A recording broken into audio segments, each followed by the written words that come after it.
muitíssimo a palestra do Dr. Davi Teixeira de Azevedo, que talvez tenha sido o primeiro professor e com fundamento a se posicionar a favor dessa delação dentre nós advogados. Bom, não vou, sem mais delongas, não vou tomar muito tempo para poder abrir para a pergunta de todos aqui presentes, inclusive dos membros da mesa. Doutor Augusto, tem eu vou usar minha prerrogativa. Ele está aqui com o microfone na mão. Professor Davi, eu não diria que o IDDD é antipático à delação. O atual presidente do IDDD é extremamente antipático, mas somos 350 advogados criminalistas voluntários, então cada um obviamente pensa. Eu só uma pequena ponderação que eu acho interessante, quando o senhor faz a comparação com a confissão, né, já prevista. Eu já pensei bastante sobre isso. A única diferença que eu vejo é que na confissão eu confesso em tese atos que eu pratiquei. O meu incômodo com a delação é que eu confesso atos que eu tenha praticado e que terceiros também. Então é essa caguetagem da delação que me incomoda bastante. Mas agora fazendo um questionamento aqui ao ministro Dipp, recentemente eu li nos jornais uma possibilidade de uma iniciativa de uma lei nova para trabalhar em cima da lei que já é ruim.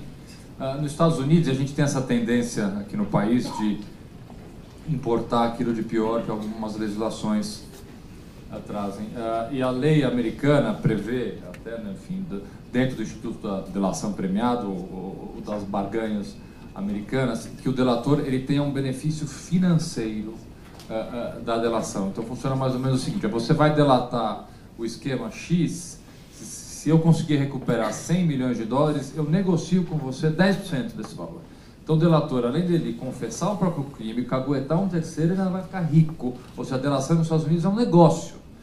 E tem alguns brasileiros querendo importar essa novidade para a nossa legislação. Eu queria saber o que o senhor pensa a respeito desse benefício financeiro que pode ser dado ao delator, como na legislação americana. O que o senhor acha disso? A gente poderia aproveitar ou não aqui? Bom, eu penso que não. Primeiro porque o sistema americano é um sistema de negociação. Vejam que tem no Departamento de Justiça dos Estados Unidos, tem um departamento de delatores oficiais que ganham, alguns deles ricos, por principalmente delatarem práticas ilícitas praticadas no âmbito de empresas. Parece que eu li que o médico que trabalhou para vários laboratórios e que alertou os laboratórios de que a prática estava errada, ou enfim, era ilícita, não foi ouvido e ele levou ao departamento do Ministério da Justiça. Essa é a barganha americana. Os Estados Unidos não querem saber se uma empresa brasileira fez um acordo de leniência aqui e esse ato ilícito contra a administração é o mesmo que está sendo examinado lá. E eles dizem, aqui o bis in idem não serve. Vejam a SEC, aí, o departamento... Eu não guardo muito essas siglas. Então, eu disse claramente no início que nós estamos vivendo um momento especial. Que nós não podemos, aí o professor tem toda a razão, não podemos olhar o Instituto sob a ótica da Lava Jato.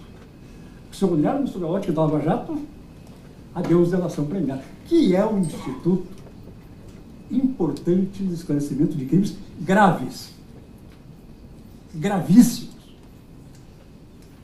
e que só pode, aí, respondendo alguns, oferecer ao colaborador medidas objetivas que possam reduzir a sua pena. Ponto final. Incentivar através de meios financeiros, primeiro, aqui no Brasil, seria claramente inconstitucional. Aí seria falta de ética, sim. Bom, aí o Instituto não vai sobreviver. Então, não tem menor dúvida. Os benefícios concedidos já são hoje de monta, desde que requeridos e acordados pelas partes contratantes. Quando eu falo partes contratantes, todo mundo esquece. O Ministério Público é o contratante. São dois contratantes, ou a polícia. E ambos têm compromissos, principalmente o primeiro acordante, Polícia e Ministério Público, com o interesse público, o interesse social. E por isso que eu digo que, tanto no acordo de leniência lá para as empresas além de corrupção, quanto na delação premiada, os limites do acordante, polícia, tem limites. E os limites são a lei. Tudo que for extrapolar os limites legais vai contra todos os princípios. Primeiro, da administração pública na leniência. E tudo que for feito pelos agentes públicos, polícia ou MP. Logo, eu acho que seria isso. Primeiro que isso não vai acontecer. Ou não. Vou aproveitar a minha prerrogativa de estar na mesa aqui, vou fazer uma pergunta, também uma constatação. Professor Davi, pelo que eu percebo, o senhor é um entusiasta, um defensor da delação premiada, mas não dessa posta em lei hoje. Não desta. Em relação à eticidade, eu tenho ainda minhas dúvidas em relação ao Instituto, mas eu tenho um certo medo da delação premiada vir a ocupar, junto com as interceptações telefônicas, a nossa investigação policial. Eu vejo a delação premiada como uma possível nova muleta da nossa investigação policial que manca, que vem caminhando sem investimento. Ou seja, junto com a interceptação telefônica, talvez a delação premiada seja bastante utilizada pelos investigadores, mesmo pelo Ministério Público, que hoje já se colocou como investigador, isso é uma realidade, até facilitando o trabalho da investigação. Os senhores não enxergam esse futuro perigoso da delação? Fica, professor. Tem alguns perigos. Na delação do IUCEP, ele vai ganhar uma notinha assim. À medida que ele for conseguindo recuperar mais dinheiro e tal, ele vai ter um benefício econômico, sim. Parece que a gente começa já a ficar um pouco vizinho dessa visão americana do Instituto.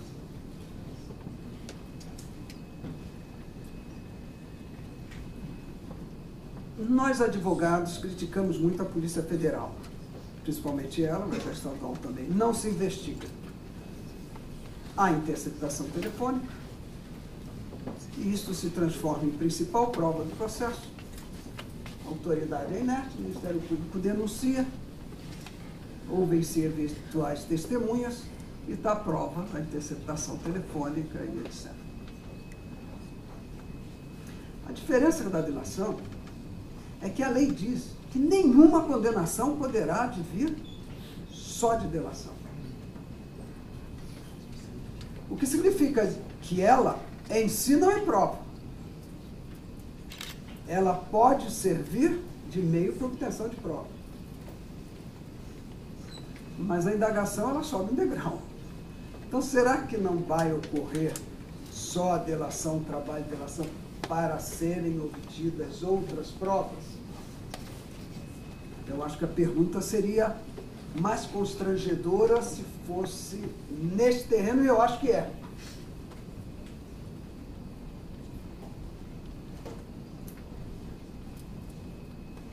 Se eu for falar como advogado, é um absurdo A autoridade policial hoje só quer bisbilhotar.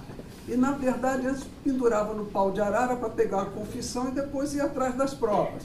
Só que, hoje em dia, a lei dá um instrumento, um meio legal, que não é o pau de arara, mas é um certo constrangimento, uma perspectiva aí de uma condenação, e aí vem a delação, não pendurou no pau de arara, mas o passarinho piou, cantou, e aí obtém-se as demais provas.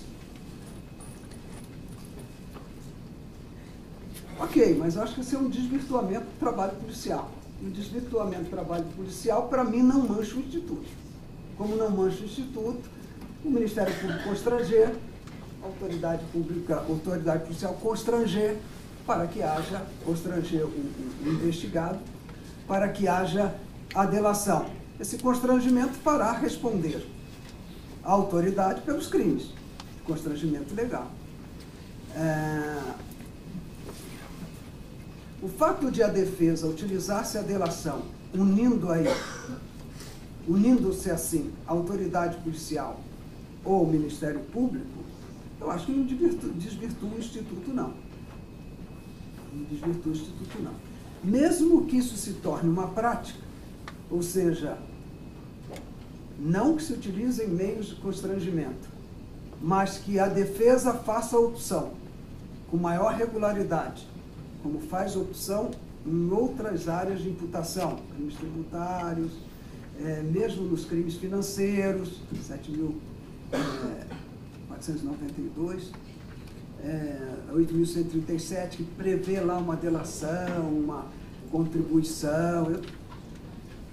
Eu não vejo como isto mancha a delação, mancha a autoridade que constrange. E mancha, de algum modo, a eficiência da nossa polícia, que é uma polícia que não investiga. A professora Naila também vai usar da prerrogativa de estar na mesa. Nós estamos tirando a palavra dos ilustres participantes. Eu queria cumprimentá-los pela palestra e pelas elucidações e provocá-los em algum ponto, até mostrando aí a minha satisfação de vê-lo tão entusiasta frente a um momento nacional tão delicado, né, onde tudo indica que a delação é menos favorável à defesa do que qualquer outra coisa. Então, é muito corajoso, professor Davi, que o senhor tenha esse ímpeto de defesa tão consistente, né? Mas, sabe, a minha preocupação volta de novo à grande ingerência do Ministério Público dentro das investigações. Isso é uma preocupação, com todo respeito e toda a admiração que eu tenho pelos representantes do Ministério Público, mas eu acho que é um caminho com atalho que procurou o Instituto Ministerial participar das investigações de forma bastante ativa. E eu fico me preocupando, em termos de defesa, quando aquilo que foi objeto, as condutas que foram delatadas, futuramente não venham a ser aproveitadas ou comprovadas, que elas não venham. Então, o delator, ele colocou no fogo uma série de situações, se colocou no fogo, à medida que abriu mão em algumas coisas, com muita pertinência, falaram os senhores, de direitos que lhes são alienáveis, e depois com aproveitamento baixo daquelas condutas eventualmente esgarçadas, né? E ainda, num momento final, o judiciário com essa valoração. Então, esse equilíbrio, que talvez, evidentemente, os senhores pensaram a respeito, como poderia ser sopesado futuramente? Como poderia ser mitigado esse desequilíbrio tão expressivo, assim, de ingerência do Ministério Público, de, eventualmente, a não comprovação das condutas que foram colocadas, até a exposição do próprio delator, e ainda o critério do juiz em falar da sua conduta, da sua reputação, dos seus antecedentes, etc. Os senhores percebem em algum aspecto uma defesa efetiva contra esse sistema? É bem colocada a questão do professor, mas antes disso, a pergunta feita pelo professor Francisco sobre a possibilidade da delação premiada, da acusação premiada, dele, primeiro, aumentar o número de sua incidência. Segundo, se não pode também aumentar o número expansivo para ser aplicadas em situações que a lei não prevê. Primeiro, tenho a clara noção de que o Instituto deve ser interpretado restritivamente, excepcionalmente. Só pode ocorrer colaboração premiada ou dentro de uma organização criminosa. Vejam que o Instituto está incluído na lei que tipifica organização criminosa. Pelo sistema legislativo brasileiro de elaboração de leis, lei complementar 95/195, não se pode, pela técnica legislativa, retirar o subproduto do produto. Penso que essa... mas, de qualquer maneira, a lei permite que se passe a usar a colaboração premiada para outros crimes daquelas leis antecedentes que citam a delação possível e aplicação imediata das medidas processuais e procedimentais. Nada que afete o direito material, eventualmente lesado, ou até uma matéria de direito processual que seja desfavorável ao acusado. Se o sistema caminhar para isso, sem problema. Agora, de fato, nós não temos nenhum caso concreto para dizer. Mas quantas delações ou colaborações estão sendo feitas sem o timbre, sem os limites, sem as peculiaridades da delação. Informalmente, o réu ajudou na elucidação dos fatos. E aí é perigoso. É perigoso porque pode ter o aval do judiciário, parte do judiciário inadvertidamente. E pode-se estender um instituto que tem limites, que tem regras, para outros crimes e outras situações que não se use o timbre colaboração premiada, mas que, na verdade, funciona e tem um efeito, pelo menos, para terceiros, como delação fosse. O mundo real não é o mundo ideal. A professora perguntou sobre a investigação. Bom, a lei permite que o Ministério, está claramente, a lei dando oportunidade, o acordo de limites, o acordo de relação penal. Eu misturo esses, porque, na verdade, a lei anticorrupção é uma lei penal. Ela dita a lei administrativa civil por um único motivo. Porque não se admite no direito brasileiro a responsabilidade objetiva da pessoa jurídica. E só por isso que ela foi maquiada. Mas no momento em que a lei permite que o Ministério Público possibilite a delação premiada, eu disse agora há pouco, e a delação premiada por si só não vale nada, precisa ser investigada, comprovada, e põe comprovação disso. Nesse momento, está se abrindo. A lei aqui ela pode ter um alcance que fora dos seus objetivos. Está legitimando, para mim, está legitimando sim a investigação do Ministério Público. Não que eu seja contra, porque há crimes de complexidade, enfim, que a participação do Ministério Público numa etapa da investigação, concorrente ou não com a polícia, é necessária. Mas aqui, parece que aquela velha querela, que está voltando agora,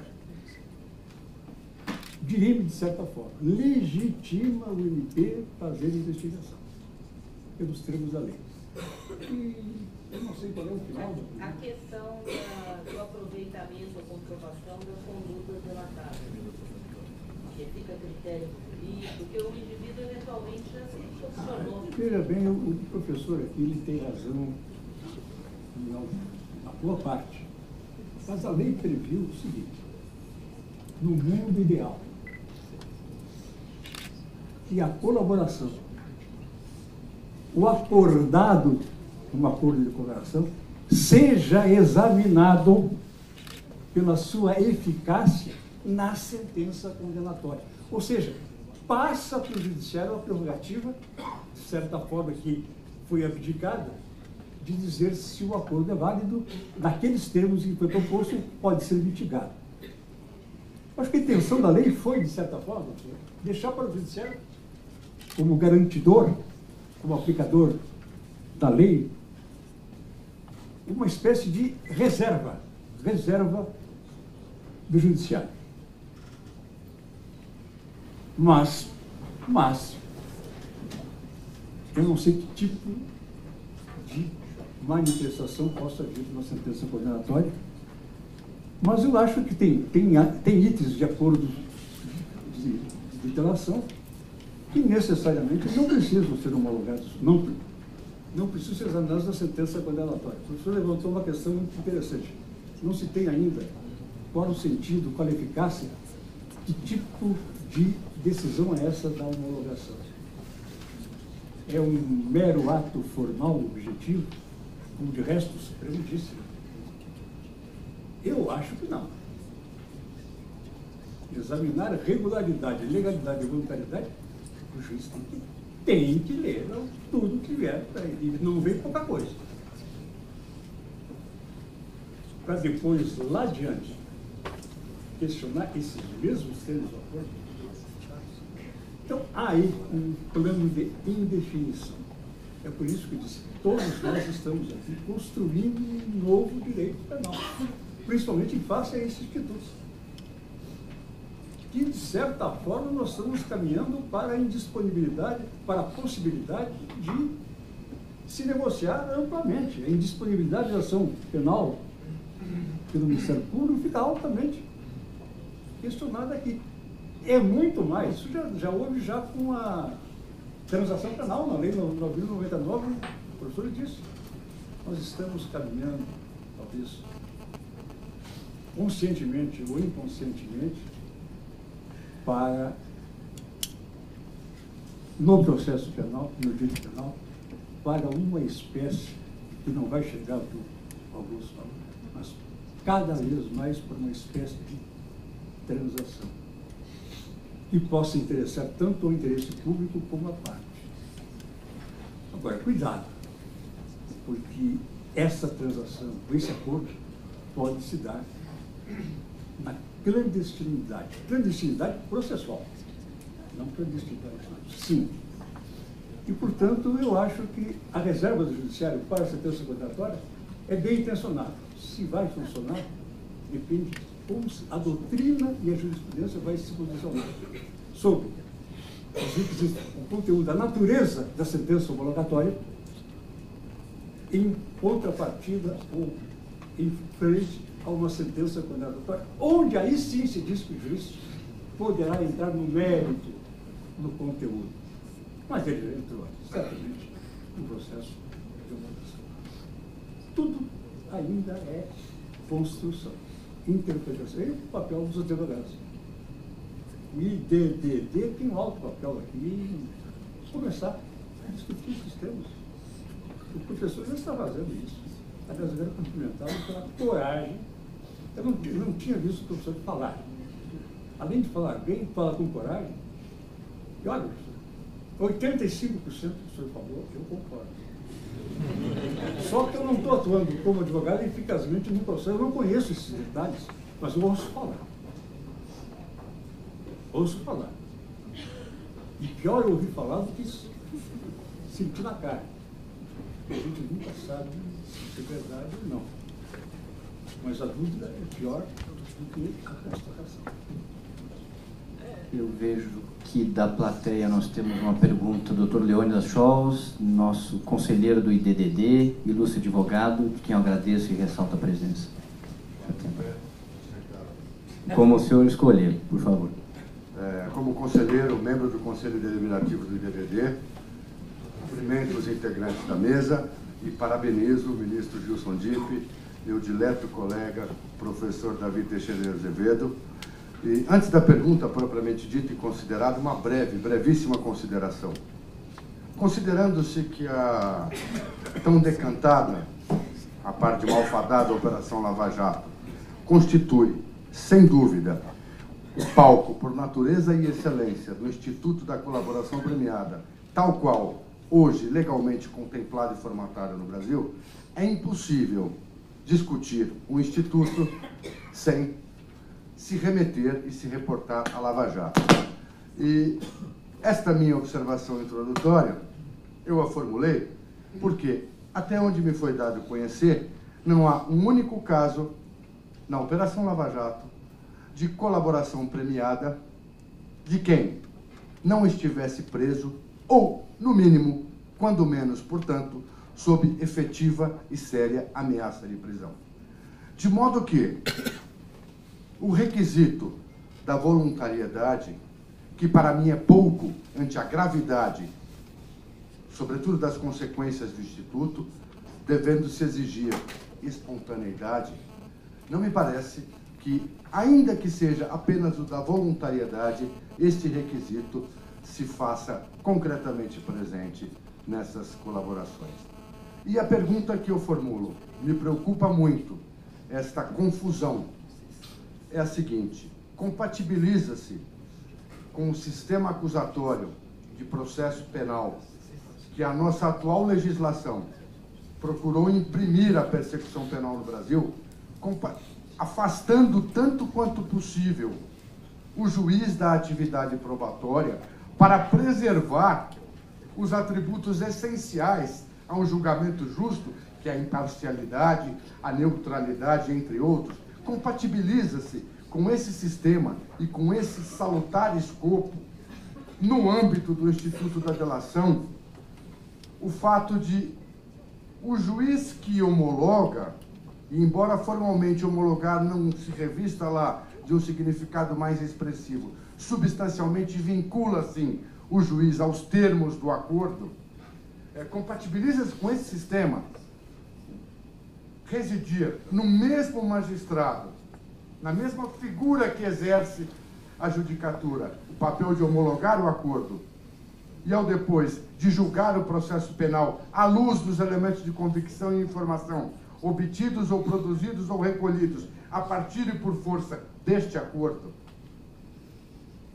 Já que se adotou a figura da homologação no Instituto da Delação, não seria muito mais razoável e racional copiar o lado positivo de algo como o juizado da instrução na Itália, em que o juiz da primeira fase sequer vai conhecer o teor da imputação penal ao depois formulada, e o que vai julgá-la não terá participado da colheita inicial das provas.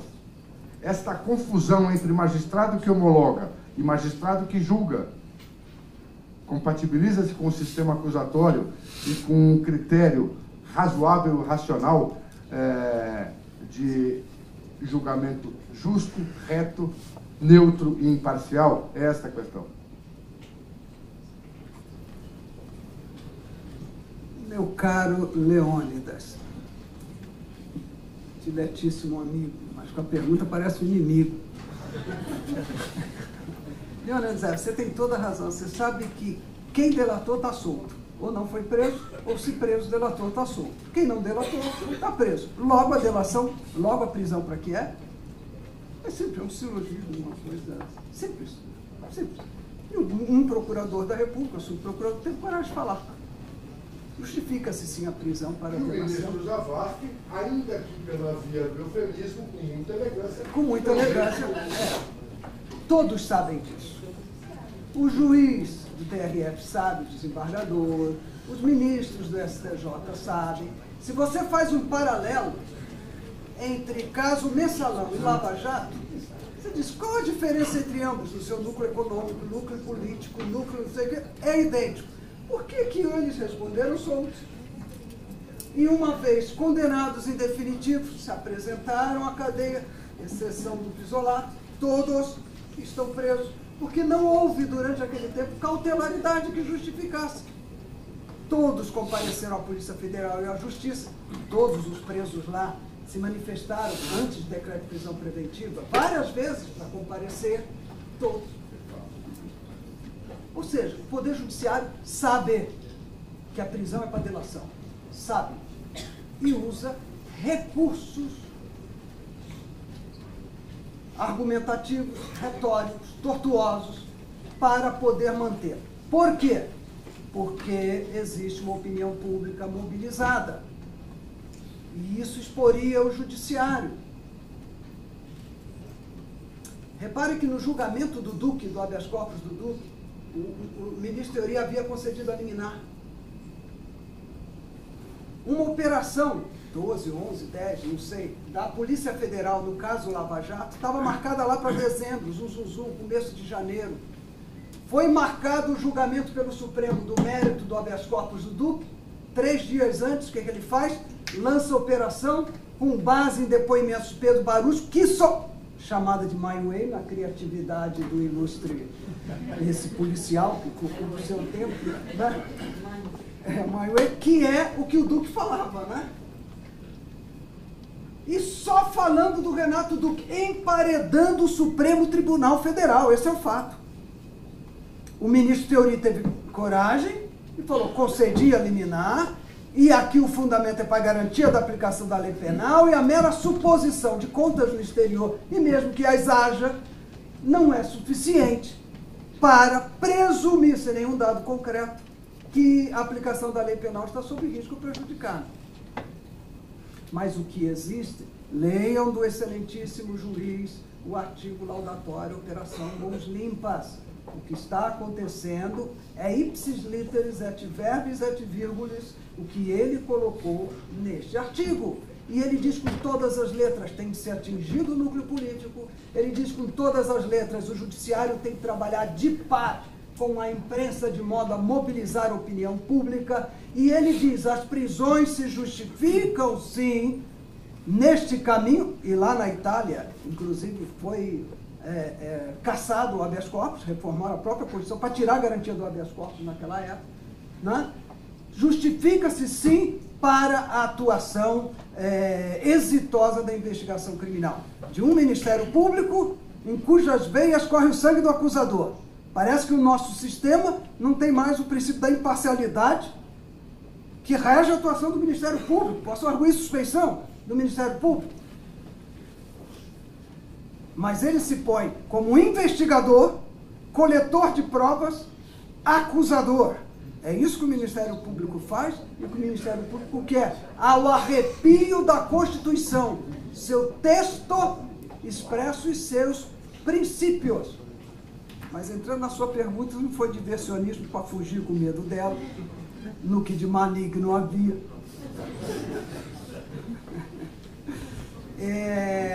Eu penso o seguinte, trata-se de hipótese diferente de juiz inquisidor e juiz que processa e condena. Na verdade, a sua pergunta pressupõe a confusão que opera no desvirtuamento do Instituto quando o juiz da 13ª Vara Criminal no Rio de Janeiro, reconhecido, Vara Federal, reconhecido como personalidade do ano, ele diz, um triunvirato, o Judiciário, o Ministério Público e a Polícia trabalharam juntos, estão trabalhando juntos, se torna juiz inquisidor. O ministro Gilson Dipp, acredite, a lei da delação premiada diz que o juiz não intervirá na delação, nunca, apenas para homologá-la. O ilustre magistrado, 2 vezes, o Alberto Youssef negociando ainda a delação no Supremo Tribunal Federal, sujeito ainda a homologação. O Alberto Youssef, num processo, acho que do Abreu Lima, ele vai ser interrogado. O advogado levanta e fala, Figueiredo Bastos, levanta e fala, olha, tem um problema, ele está para ser homologado a acordo de relação. Como é que faz isso aqui? Não, se ele silencia aqui, vai dizer que ele não está falando. A não ser que isso aqui seja tomado como início de delação. Isso aqui é início de delação, sim. Prossigamos no ato. Fez-se inquisidor. Iniciou uma delação que a lei lhe proíbe iniciar ou fazer. Não pode. Não pode. A lei separa muito bem a figura de quem investiga ou acusa para de quem julga. O que eu defendo, como exercício do direito de defesa do advogado, do delator, é que, talvez eu escreva sobre isso, é que o juiz se encontra vinculado aos termos do acordo, mas não ferindo seu pré-convencimento. Ele está equidistante das partes, ele vai conhecer das provas, vai formar o seu livre conhecimento, poderá proferir sentença penal absolutória ao final do processo, mas de algum modo ele tem de vincular-se ao termo do acordo. O que é isso? Os termos do acordo, se houver êxito em revelar os membros da organização criminosa, obter o produto do crime, fará jus ao benefício da delação e terá o regime, por exemplo, aberto de cumprimento de pena, não importa o quantitativo da sanção. O juiz vincula-se a isto. E quando ele sentenciar, dando 2, dando 10, dando 15, dando 30 anos, regime aberto de cumprimento de pena, porque o acordo, a homologação que ele fez é vinculativo do resultado final do processo para o delator. Mas não está aí, digamos, fissurada ou fraturada a imparcialidade. Ele continua podendo avaliar todas as provas havidas a partir da delação, formando o seu livre convencimento. Ele não se pôs, quando homologou, a instruir, até porque o ato de homologação dele, segundo eu expus, tinha que ser o quê? Não com a colaboração já prestada, mas pelos simples termos da colaboração. Mas se estão fazendo diferente, um desvirtuamento do Instituto. Mas o que falta é uma boa prática na aplicação do Instituto. Agora, se ele vai ser usado pelo sistema brasileiro, sistema judiciário absolutamente desvirtuado, é bom que o abandonemos. Porque eu acredito, doutor Gilson, excelentíssimo ministro, que isto vai se aplicar a todos os crimes. Eu concordo que tem que ser, já escrevi, tem que ser foco fechado. Mas, por exemplo, na delação premiada trazida pela Lei de Proteção à Testemunha, a Lei 9.807, ali entendeu-se que se aplica a todos os crimes. Ora, se aplica uma delação premiada e um benefício de ordem material a todos os crimes e sobrevém uma nova legislação melhor de direito material, prevendo modos de intervenção mais doces e suaves no âmbito da liberdade individual, sanções de menor expressão, eu penso que é lex melhor e pode ser aplicado. Isso quanto ao direito material. E quanto ao procedimental, eu acho que vai ser aplicado, porque ninguém sabia direito como estabelecer esse procedimento, ficava meio perdido. A lei estabeleceu um rito, bom ou mal, né?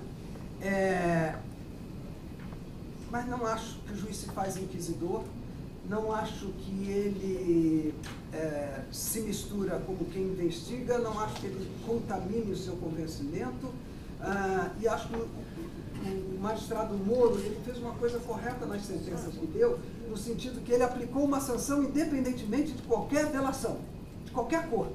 Ele pegou o processo, as provas que nele havia, e proferiu sua sentença. Aí, no segundo momento, ele disse, a partir daí, eu considero a delação. Aí dirá você, mas ele já estava convencido pelo que o cara confessou. Intoxicado, inevitável. Pode ser. Esse é o problema. Eu acho assim, se for observado a homologação do acordo e sua vinculação pelo juiz, independentemente da intoxicação processual do magistrado, ele não poderá fugir aos termos do acordo, o que foi acordado. Eu agradeço ao professor Davi, a pergunta do Leônidas. Uma última, tendo em vista o adiantado da hora, eu só posso abrir para uma última pergunta.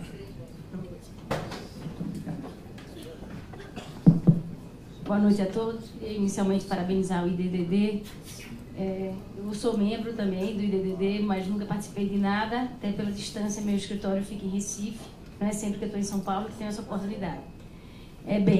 Minha pergunta é o seguinte: em relação às delações da Lava Jato, já é público, notório e amplamente discutido os absurdos que estão sendo praticados, não apenas em relação ao delator, os direitos do delator, que é uma excrescência, essa abrir mão de recurso, né? E até troca de advogados, uma situação que merece o inteiro repúdio por parte da classe da advocacia, mas também do direito do delatado, né? Não se pode admitir que o Ministério Público escolha, pince os trechos da delação que ele queira ir aos autos e não se permita que a defesa tenha acesso ao inteiro teor, inclusive das gravações, áudios e vídeos, para que a defesa possa, assim, analisar a voluntariedade, espontaneidade, e até aquela questão que a Folha de São Paulo publicou recentemente, de que o procurador usou de 171 para convencer, aquilo é um completo absurdo, né? Convencer o delator a fazer a delação premiada, usou de 171, ou seja, jogou com sentimento, jogou com essa situação. Mas, bem, eu discordo do professor Davi quando ele afirma que essa delação está sendo aplicada de forma equivocada.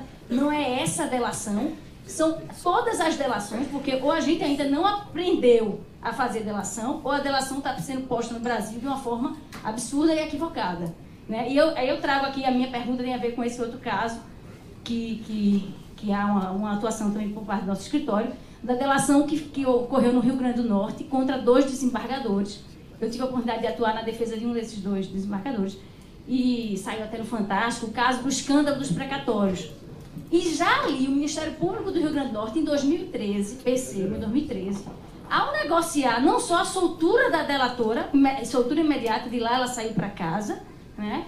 Negociou também que bens que ela poderia ficar e uma quantia financeira para que ela se mantivesse, porque o rombo teria sido de mais de 11 milhões nos precatórios do Rio Grande do Norte, mas alguma parte desse dinheiro ela teria direito após fazer a delação, antes ela não tinha direito a nada, e teve direito. E aconteceu uma excrescência no processo, quando se separou, por conta da prerrogativa de foro dos desembargadores, o processo foi para o STJ, instaurou-se um inquérito no STJ, e o processo, em relação à servidora, continuou no primeiro grau do Rio Grande do Norte.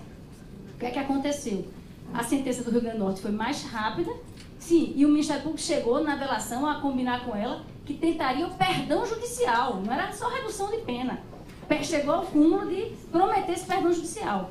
E o que é que aconteceu? Quando a sentença dela saiu, a denúncia contra os desembargadores estava ainda no início, tinha sido oferecida a denúncia, recentemente ainda não tinha nem iniciado propriamente o processo.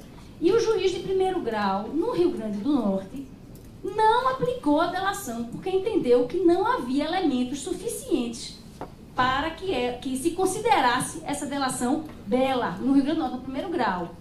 Em contrapartida, o processo do CNJ em relação aos desembargadores correu mais rápido e eles perderam o cargo, foram condenados e perderam o cargo. E como é que fica, então, a questão que a professora levantou aqui? Como é que fica a questão da prova em relação ao que é dito, ao que é ventilado nessa delação, se, nesse caso, acabou que na sentença o juiz não reconheceu a delação, mas o processo é outro e eles estão condenados com base unicamente nessa questão da delação. Então, o juiz ele recebe esse acordo já feito antes de se saber até se o acordo pode ser cumprido.